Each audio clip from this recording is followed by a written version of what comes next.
esta invitación y me alegro de estar entre vosotros, pues siempre hay una carga de emotividad después de aquellos años en el comienzo de mi vida laboral, y ahora estoy en el final de mi vida laboral, pero bendiciendo al Señor.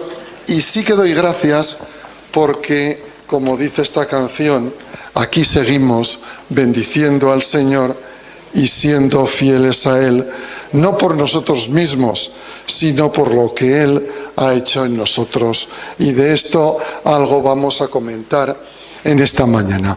Como muy bien ha dicho Elías, vamos a ir al Evangelio de Marcos en el capítulo 1.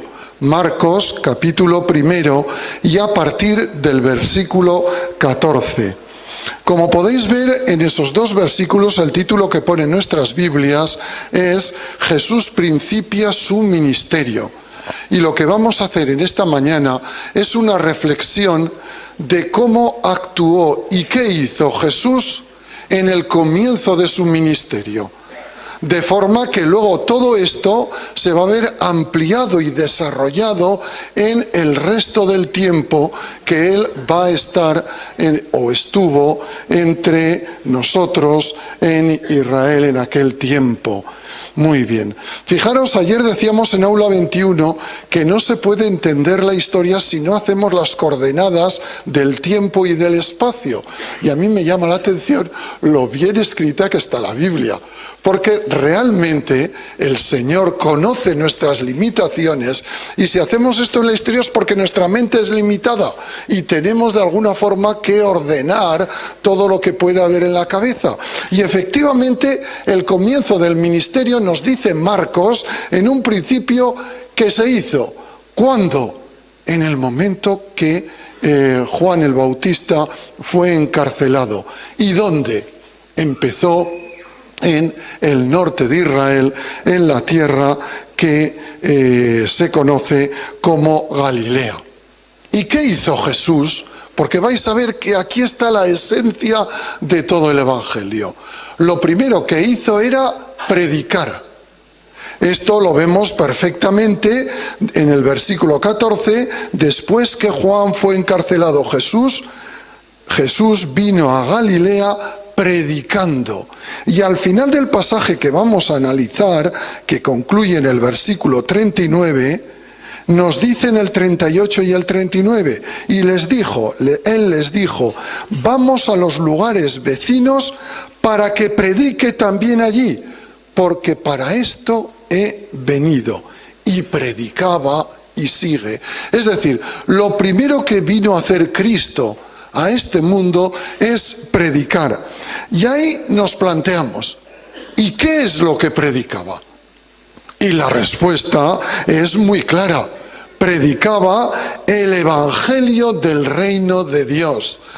Fijaros, porque todo esto que vamos a ver en Jesús puede ser un modelo para nosotros.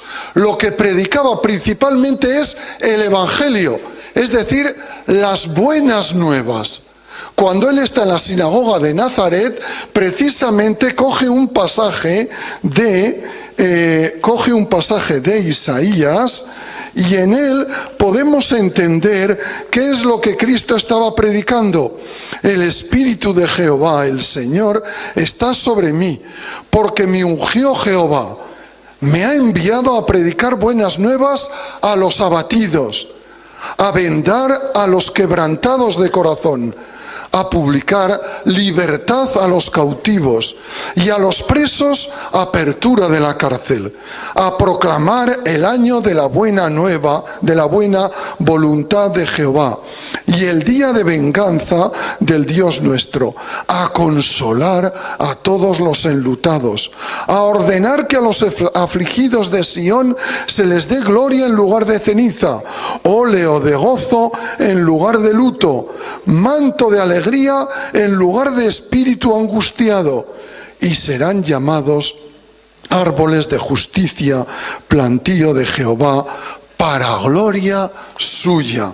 Os podéis imaginar, mirando las noticias, hay tantos problemas en este mundo, hay tanta corrupción en este mundo, y la hay, pero ya la había en aquel entonces. Y las personas que necesitan este mensaje, que de alguna forma se les dé liberación a los problemas que tienen. Que las personas que están enlutadas reciban una palabra de alegría. Que, como hemos visto en el vídeo, aquellos que están cargados reciban sanidad a sus depresiones y a sus problemas.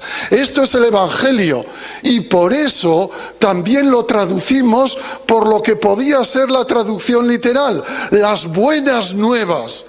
Las buenas nuevas iba predicando Jesús de salvación y de sanidad en todos los sentidos.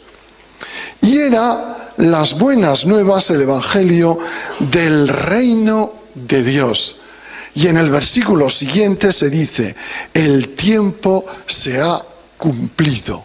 Mirad, ayer también en Aula 21 hacíamos una referencia a este versículo que algunos, cuando empiezas a explicarlo, parece como, desde un punto de vista histórico, como si se fuera ese hálito, y no es así.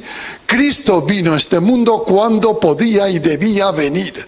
No lo hizo antes, ni lo hizo después. Era el momento que estaba en los planes de Dios para que su Hijo Jesucristo viniera.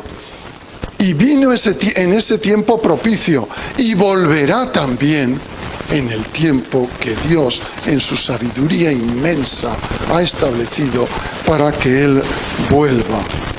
Y predicaba, decíamos, el reino de Dios.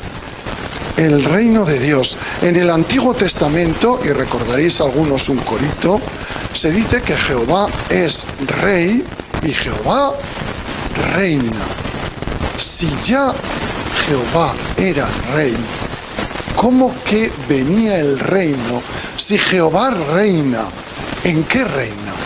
Jehová reina en toda su creación. Pero los profetas del Antiguo Testamento, cuando veían a su pueblo, decían: y cuando venga quien ha de venir, traerá un reino y cambiará el qué, vuestros corazones. No estará escrito en piedra, sino que realmente los corazones de aquellos que formen parte del reino estarán sumisos, amarán, alabarán y se alegrarán en el Señor. Esta era la profecía que estaban dando en el Antiguo Testamento. Y por eso Jesucristo nos dice: el reino ha venido. ¿Por qué? Porque el reino ya estaba. Pero lo que venía nuevo era ese reino que se ha acercado. ¿Por qué? Porque es un reino de corazones, de personas. Ahora el reino venía a personas desde aquel momento y hasta que Él venga, que servirán al Señor, que estarán llenas del Señor. Es un reino de personas que está allí, se extiende allí hasta donde hay personas regeneradas por Dios. Y por eso Cristo dijo: el reino se ha acercado, está delante de vosotros. Luego, por lo tanto, lo que había ahora que dar el paso es de decir: Señor, yo quiero seguirte. Y entonces entrar en ese reino. Se ha acercado, se sigue acercando y se seguirá acercando a personas individuales hasta que Él vuelva. Y entonces lo establecerá en plenitud, cuando todas las personas, todas las naciones, toda la humanidad y sin duda alguna hasta la naturaleza, que gime como con dolores de parto hasta que Él vuelva, entonces reconocerán ese reino de Dios en plenitud. El reino ya está en medio de los que creen en Jesús. Y solamente nos dice aquí, fijaros que está todo el ABC del Nuevo Testamento, que hace falta dos cosas que les predicaba para entrar en el reino: arrepentidos y creed en las palabras que os estoy compartiendo, decía el Señor. Como por extensión esas palabras están en la Biblia, podemos decir: arrepentíos de vuestro camino. y sin duda alguna creed en el mensaje que las Escrituras nos muestran, que es la voluntad de Dios. Arrepentimiento y fe. Y la Iglesia, fijaros, ir tomando, porque la conclusión va a ir en esta línea, debe tomar buena nota de ello, porque si estamos como Iglesia y si somos parte del reino, esa luz que Cristo vino a dar, los que formamos parte del reino debemos de transmitir al mundo. Debemos transmitir al mundo. Vino a predicar sin duda alguna el reino de Dios. ¿Qué hacía en segundo lugar Jesucristo? Pues el versículo 21 nos lo dice muy claro. Y entraron en Capernaum, y los días de reposo, entrando en la sinagoga, enseñaba. Es decir, predicar y enseñar. Dos ministerios básicos para la Iglesia de todos los tiempos. Era costumbre que el principal de la sinagoga, cuando venía a la reunión del sábado, del día de reposo, podía invitar a que una persona compartiera algo sobre las Escrituras. Y Jesucristo efectivamente aprovechó esta situación, como vemos aquí, y no solamente un día, porque dice, y entraron en Capernaum, y los días de reposo, entrando en la sinagoga en plural, los días de reposo enseñaba. Y en el 39 nos dice, y predicaba en las sinagogas de ellos en toda Galilea. Pablo hacía exactamente lo mismo. Cuando él iba en sus rutas misioneras, lo primero que hacía era visitar a los de su pueblo en las sinagogas, y les predicaba y les enseñaba. Así que nosotros nos podemos preguntar, ¿dónde enseñar? ¿Y sabéis cuál es la respuesta? Allí donde nos inviten o se abra una puerta. ¿Por qué digo esto? Mirad, porque con el correr de los años uno va viviendo experiencias. Le decía alguno que en Zaragoza hemos creado un grupito para organizar un archivo histórico protestante de Aragón. Y en ese grupo hay un pastor que se mueve un montón y me decía, y a veces con pena, porque dice, no siempre la congregación me entiende. Si me invitan en las residencias de la tercera edad, voy. Si me invitan en una iglesia católica, voy. Si me invitan, y le invitan. Si me invitan en cualquier otro sitio, voy. Y a veces los prejuicios que tenemos, mira, al final acabará siendo ecuménico. O si nos invitan al partido X, acabará siendo, claro, como él es de esta ideología de derechas o de izquierdas, ahí está metido. Somos de verdad maestros en retorcer. Y no hay pastor que, si le invitan a donde sea y pueda predicar el Evangelio, encuentre a alguien que no lo ve bien. Se va allí donde se nos llame. Y él decía de una forma muy clara, yo voy y predico el Evangelio. Que me vuelven a llamar, bien. Que no me vuelven a llamar, yo lo he hecho. ¿Lo entendéis, hermanos? El principio no es la cuestión no es el dónde, porque Cristo se juntaba con todo tipo de elementos de aquella sociedad, sino el cómo y el qué predicas. Que tengamos claro que estemos donde estemos, lo que debemos de predicar es el Evangelio del Reino. Y ante todo, hermanos, eso son buenas noticias. Que las personas lo quieren coger, bendito sea el Señor. Que las personas no lo quieren coger, allá ellos. Nosotros hemos cumplido lo que debíamos hacer. Y resulta que predicando, en el versículo 22 dice, y se admiraban de su doctrina. Y yo al leer esto, de verdad, me paraba. ¿Por qué? Porque con los años también has visto muchas cosas. Y en nuestra iglesia has oído en algunos momentos personas de, mira, aquí habla de doctrina. y en los hechos y seguían la doctrina de los apóstoles. Y cuando Pablo le escribe a Timoteo en la última carta que escribió, se alegraba de que Timoteo había seguido su doctrina. Eso es lo que hay que enseñar, doctrina. Y doctrina para estas personas sería sinónimo de principios teológicos que, por cierto, ellos de alguna forma pueden así introducir las variantes, opiniones particulares que tengan. Es un concepto muy restringido de doctrina. La palabra que aquí se utiliza es didaché, y didaché viene del verbo didasco. Didasco es enseñar, y didaché es la enseñanza. Es decir, literalmente se admiraban de las enseñanzas de Jesús, que incluye doctrina en sentido estricto, seguro. Pero ¿creéis verdaderamente que Jesús se puso a explicar un conjunto de principios teológicos de los estatutos que él quería implantar? Iba muchísimo más allá. Él quería llegar a las personas, porque ese nuevo reino es un reino de personas, no es un reino de fronteras, ni de naciones, ni de banderas. Y él quería llegar a las personas. Y efectivamente, el concepto de doctrina aquí es muchísimo más amplio. No descartamos que se deba enseñar, desde luego, sin duda alguna, principios teóricos, teológicos, pero ese concepto es muchísimo más amplio. Y la cuestión está que él, predicando sus enseñanzas, las personas se admiraban. ¿Por qué? Porque les enseñaba como quien tiene autoridad y no como los escribas. ¿Qué ocurre con todo esto?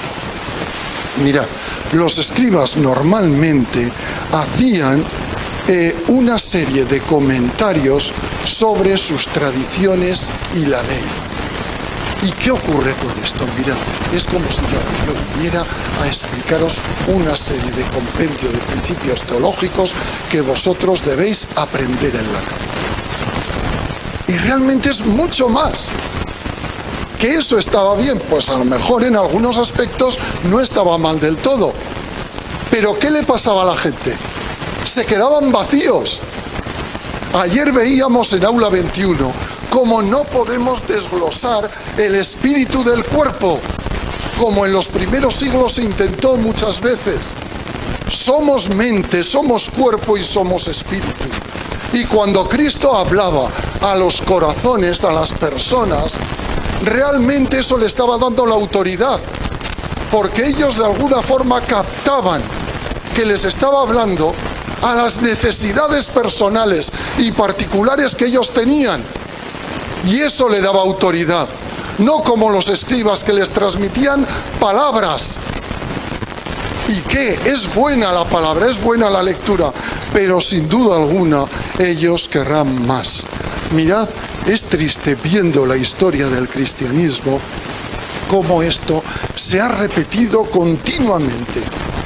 Cuando nosotros vemos el siglo siguiente a la Reforma y estudiamos el luteranismo, en Alemania se institucionalizó. Ya le hemos fastidiado. Se enseñaba aquello que podían enseñar los escribas, pero la gente quería más.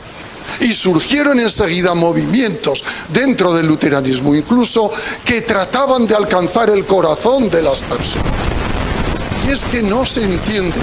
Cuando analizamos, el año pasado fue el 5º centenario de la Reforma, hay autores que dan en el clavo. El problema no es una serie de causas del nacionalismo alemán, esto o lo otro. El problema es que a finales de la Edad Media la gente quería algo más que lo que estaba expresando la Iglesia que salía de la Edad Media. Y eso generó movimientos muy diversos, desde los alumbrados en España que se separaron de la Iglesia Católica, y decía algún autor, es que no hablan de la justificación por la fe, pero cuando hablan del amor de Dios, prácticamente están diciendo lo mismo que Lutero, pero con otras palabras. Hasta, desde luego, movimientos dentro de la Iglesia Católica que creía que había que hacer algo. Las personas necesitan que se les abra el corazón.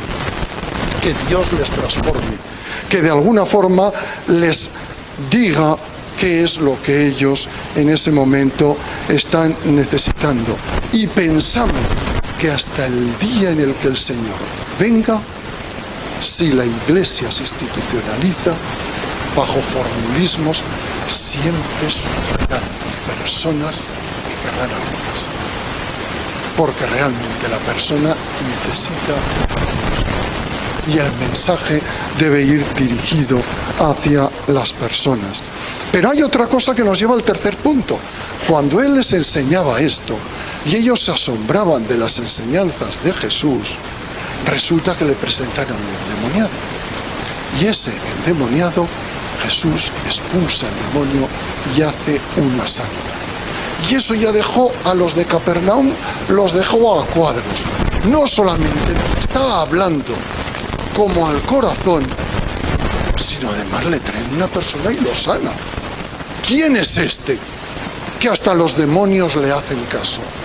¿Quién era Jesús? Y eso nos lleva efectivamente al tercer punto, porque a partir del 32 nos habla que Jesús predicaba, enseñaba, pero sanaba. Y mirad, porque aquí hay cosas realmente bonitas. Lo primero que quiero distinguir es algo que debemos tener claro. Fijaros que llama la atención. En el 32 y en el 33 utiliza la expresión todos y todo. ¿Qué quiere decir esto? Pues lo que quiere decir es que toda la ciudad de Capernaum, toda, salió a recibir a Jesús. Y le trajeron todos los enfermos. Pero resulta que cuando va a hacer sanidades, versículo 34, utiliza la expresión toda, no, utiliza la expresión muchos.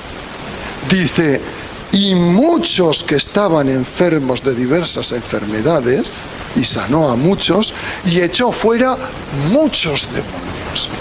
Fijaros el cambio de palabras entre todos y muchos. Y claro, ahí hay una pregunta. ¿Y por qué no dice la Escritura, y sanó a todos? ¿O por qué no ocurrió esa sanidad? Pues mirad, hermanos, en Nazaret sí que la Escritura es explícita y dice que realizó pocas sanidades por la poca fe de aquellos. Pero atención, no nos dice nada. Y si la Biblia no nos dice nada, nosotros no podemos conjeturar. Y sí que podemos sacar una enseñanza muy clara. Es decir, ¿por qué no sanó a todos? No lo sabemos. Ni lo sé yo, ni lo sabe nadie, solo Dios. El por qué no fueron todos. ¿Qué quiere esto decir? Hermanos, nuestro deber como iglesia, como individuo, es orar por todos aquellos que tienen algo. No es mía, ni de nadie, la sanidad es de Dios. El por qué, Dios lo sabe. Pero desde luego, como iglesia, lo que sí que debemos hacer es orar por todos aquellos que tienen una necesidad. Pero hay otra cuestión. En el 32 dice, le trajeron todos los que tenían enfermedades y los endemoniados. Vamos a traducirlo en nuestro lenguaje. Le trajeron a todos aquellos que tenían enfermedades físicas, estaban enfermos, pero le trajeron a todos aquellos que tienen enfermedades del alma, que puede ir desde posesiones, si queréis, diabólicas, hasta problemas psicológicos, como hemos visto en el vídeo de hace un ratito. Es decir, a Jesucristo le preocupaba, le llevaron y le preocupaba tanto unos como otros. Y la Iglesia debe orar, no solamente por unos y por otros, sino ahí sí que decimos, qué bueno sería, qué bueno es cuando una iglesia tiene labor de consejería. Porque, como también decía ese vídeo, hay tantos casos a veces por lugares en los cuales uno se ha metido, a veces por genética, a veces por 1000 razones. Pero hay tantos problemas en esta sociedad. Cuando realmente tratas de atender a las personas, mira, levantas una piedra y salen 40 o 50. Fuera y dentro de la iglesia. Hay muchos problemas que afectan a las personas. Y es verdad, igual que vamos al médico, hay psiquiatras y hay psicólogos. Pero yo creo que el mensaje del Evangelio es muy claro. Cristo vino a traer liberación de todo tipo a las personas. Y nosotros como creyentes, mirad, con la oración, pero con nuestra boca y con nuestro testimonio, debemos llevar la liberación al mundo, porque esto es lo que el mundo necesita, más que doctrinas, más que organizaciones, alguien que tiende una mano a las personas y le trae liberación, desde física hasta espiritual y todo lo que queráis añadir ahí. Siempre en el mensaje de Cristo, la preocupación esencial es la persona. Y eso es lo que nos va mostrando este pasaje. Pero ahí, cuando miramos el ministerio de Jesús, resulta que empezamos a vernos nosotros al espejo y empezamos a tener verdaderos problemas, porque Jesús predicaba, Jesús enseñaba, Jesús sanaba, y yo me miro al espejo y digo, Señor, yo no llego, no tengo capacidad. Aún, hermanos, una persona bien preparada puede enseñar bien, pero sanar, liberar de los espíritus que pueda tener, de las cargas que pueda tener una persona, empezamos a ver nuestras limitaciones, porque todos somos bastante limitados. Y entonces viene lo cuarto que hacía el Señor. Y lo cuarto que hacía el Señor, y era Dios, viene a partir del versículo 35. Y es que Jesús en los evangelios se nos muestra continuamente que tenía una vida de oración intensa. Y ahí es donde vamos ahora a incidir un poco. Levantándose muy de mañana, siendo aún muy oscuro, salió y se fue a un lugar desierto y allí oraba.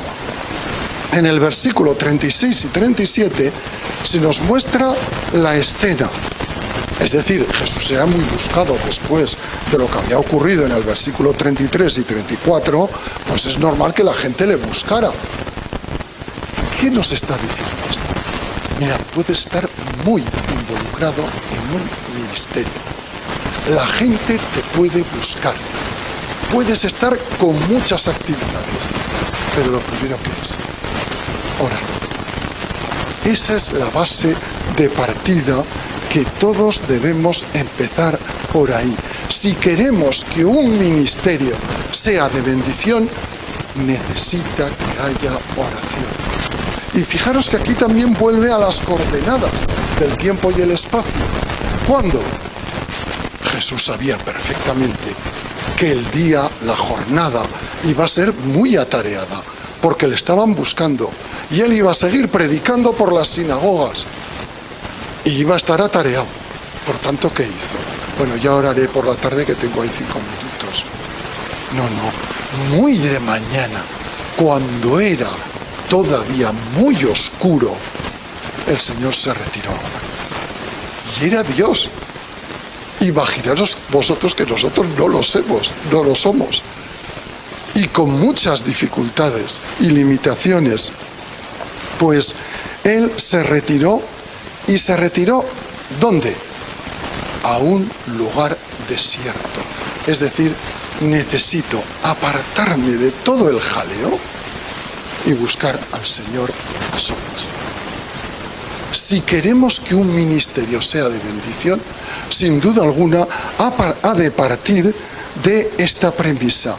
Tiene que haber oración previa. ¿Por qué? Porque soy incapaz de hacer todo por mí mismo. Yo puedo a lo mejor convencer, pero con el tiempo, ¿qué ocurrirá? Que se verá. Y a lo mejor si lo hago con mis esfuerzos, hasta puede que, pues imaginaros, soy una persona que convence muy bien, me voy a un pueblo, logro en pocos años tener una congregación de 300 miembros, el tiempo lo verá, pero ¿cuáles serán los resultados? La vanagloria. ¿Será la vanagloria? Claro, he ido yo, lo hago también, que se ha convertido un montón de gente. Qué malo cuando oímos a un líder en esta dinámica. Porque realmente, como ayer veíamos también en Agustín de Hipona, si la gracia de Dios no viene a mí, yo realmente no puedo hacer nada. Pero esa gracia es irresistible, transforma la vida, transforma el corazón. Y es entonces cuando puedo ser de bendición. Así que, ¿qué sacaríamos de todo este cuarto punto? Mirad, primero, la oración en congregación es fundamental, porque es el termómetro de una iglesia. Si la iglesia está comprometida en oración, habrá bendición. Debemos tener un compromiso de venir a orar. Pero atención, aún antes de eso, es más importante mi oración individual con Dios. Es decir, yo busco al Señor, yo busco tiempo apropiado para orar. Yo le digo, Señor, voy a compartir, Señor, voy a visitar, Señor, voy a hacer esto. Solo, seguro que con mis palabras meto la pata. Te necesito. Y en esa oración, si Dios te escucha, lo que hagas después, sin duda alguna podrá ser de bendición. Y si además de eso, la iglesia tiene esa carga de juntarse para orar y buscar al Señor, hermanos, la bendición está asegurada, porque este mundo necesita las buenas nuevas de salvación. Y las congregaciones, sin duda alguna, su iglesia está para ello. Conclusión. Vamos a ver. Marcos nos describe cómo comenzó el ministerio de Jesús. Predicó, enseñó, sanó y buscó la comunión con su Padre. Es nuestro referente. Pero ahora vuelvo a lo que había dicho antes, después de la sanidad. Yo me miro al espejo. ¿Y qué veo? Estoy muy limitado. Ni yo, ni nadie puede cumplir el ministerio de Jesús. Porque somos humanos, finitos y limitados. Así que, ¿cómo debemos aprender como iglesia este mensaje de estas 4 acciones que Jesucristo llevaba? Y mirad, es muy fácil. Jesús es la cabeza ¿de qué? De la iglesia. Si Jesús es la cabeza de la iglesia, atención, su iglesia, que es invisible, porque no sabemos ni hasta dónde llega, ni sabemos quiénes la componen. Pero su iglesia, en este mundo, como en la Edad Media, como en el tiempo que vino Jesús, está para hacer aquello que Cristo nos enseñó, y debemos de trasladar la luz y el amor a este mundo. Una iglesia local, con todas las limitaciones, ¿para qué se constituye? Para que, superando las limitaciones de cada uno de nosotros, esa asamblea o conjunto de creyentes pueda mostrar mejor a la sociedad de cualquier momento cuál es el Evangelio del Reino. Yo por mí solo, tú por ti solo, poco puedes hacer. Algo puedes hacer, pero es fundamental. Y por eso las Escrituras dicen, no dejéis de congregaros como algunos tienen por costumbre. La congregación está precisamente para que todos juntos podamos mostrar mejor al mundo el Evangelio del Reino. Ese es el principal objetivo de una iglesia. Y ahí es donde viene la reflexión. Porque los seres humanos construimos tantas cosas que nos distraen, que nos complican, que nos dividen. Y esto es algo innato a las sociedades humanas. Ayer lo veíamos también, cómo esa iglesia primitiva que idealizamos, cuando rascamos y empezamos a mirar, tenía problemas de todo tipo. Y sobre, por ejemplo, Jesucristo dijo todo lo que se podía decir, desde un extremo hasta otro extremo. Hermanos, necesitamos no perder de rumbo. ¿Para qué estamos? Dios nos ha regenerado y como congregación y como individuos nos ha puesto con un fin, y es el de llevar las buenas nuevas. Pero para eso necesitamos, uno, orar, y otro, que el Espíritu Santo actúe derramando de su... Esto no es una acción meramente humana, sino es una obra de Dios y del Espíritu Santo. En la medida que estemos más vinculados a Él, habrá más bendición. Por eso la conclusión sería: separados de Cristo y contristando al Espíritu Santo, nada podemos hacer. No perdamos el rumbo de aquello para lo cual el Señor nos ha llamado. Amén.